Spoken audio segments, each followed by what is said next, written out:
Et là, la route. Hazak Baruch Rabotai, on est le 25 aujourd'hui. Ko, Tevarichou et Bnei Israël. On sait très bien que dans la paracha, Moshe et Aaron, pendant tout le désert, Moshe yelecha l'Elokim, Aaron yelecha l'épée. Aaron, c'est la bouche, c'est lui qui parle. Moshe, c'est lui qui amène la demande de Dieu.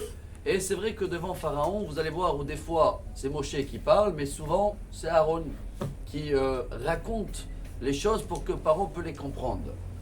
Il y avait un grand rabbin en Syrie aujourd'hui, à l'époque on appelait Aram Tsova, il s'appelait Rabbi Avraham Dweck. Et lui, quand il faisait des cours, il racontait toujours des histoires et des blagues, et les gens ils étaient très très contents. Et une fois il y avait un mari, justement, il est rentré d'un cours émerveillé, et il a répété un peu tous les blagues à sa femme, et par contre, Pshonfa, on dit comme ça, elle n'arrive pas à rigoler. Et voilà, ça a commencé une grande bagarre, une semaine, 2 semaines, un mois, ils arrivent chez le rabbin pour divorcer. Une petite bagarre. Et bon, le rabbin, il écoute les deux, il essaie de trouver la source, et à la fin, ensemble, ils ont trouvé la source, tout a commencé, ce Shabbat, je suis venu dans le cours, vous vous rappelez, monsieur le rabbin, vous avez fait plein. Il a dit, bien sûr. Et voilà, j'ai raconté à la femme, mais rien, il n'y a pas de... on partage rien ensemble.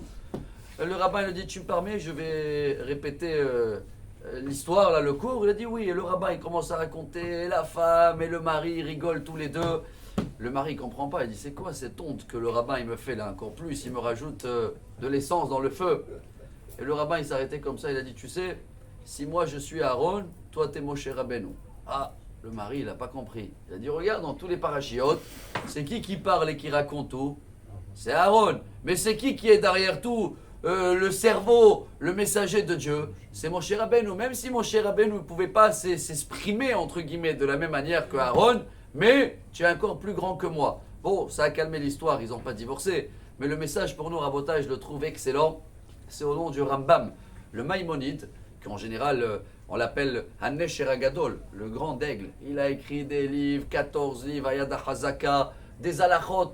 Il ne parle pas beaucoup, le Rambam, de métaphore ou de moussard, mais dans une iguérette, dans un parchemin qu'il avait écrit à son fils, je remonte à 800 ans en arrière, il a dit, mon fils, sache que tout ce qu'on lit en ce moment, c'est des métaphores dans le corps humain.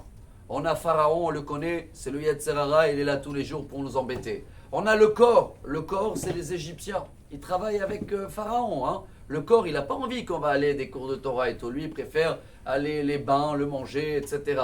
Après, on a le Sechel, c'est qui? C'est les Béné Israël, le cerveau. Après, on a la Neshama, l'âme. C'est qui l'âme? Moshe Rabbeinu. C'est qui la bouche? Aaron HaKohen. Donc le Rambam, il nous dit que tout ce qu'on est en train de lire, c'est notre corps. Et il faut essayer toujours de synchroniser. Même si tu penses quelque chose de bien, dis-le. Fais le travail de Aaron, complète Moshe et Aaron. Et comme ça, pas seulement, oui, je pense que c'est bien. Si on ne fait pas assez des compliments, maintenant j'arrive à la vie de couple, on termine avec un grand rabbin en Amérique, le Rav Jacobson, il a fait un résumé, il a dit au jour d'aujourd'hui, si au cas où il y a eu un reproche qui est sorti, il faut le rattraper avec 5 compliments. Ce sera vis-à-vis de la femme et le mari vis-à-vis de la femme. Alors à Botaï, ça ne suffit pas de penser que ouais, on s'aime et tout va bien, ou j'ai compris. Il faut aussi Aaron yelecha l'épée. Parler, essayer de métaphoriser, et comme ça on va comprendre mieux ce qu'on sort de notre bouche, et on a fait la paix avec Moshe et Aaron, et dans ce cas-là, shalom bayit à tout le monde et excellente journée. Amar Rabbi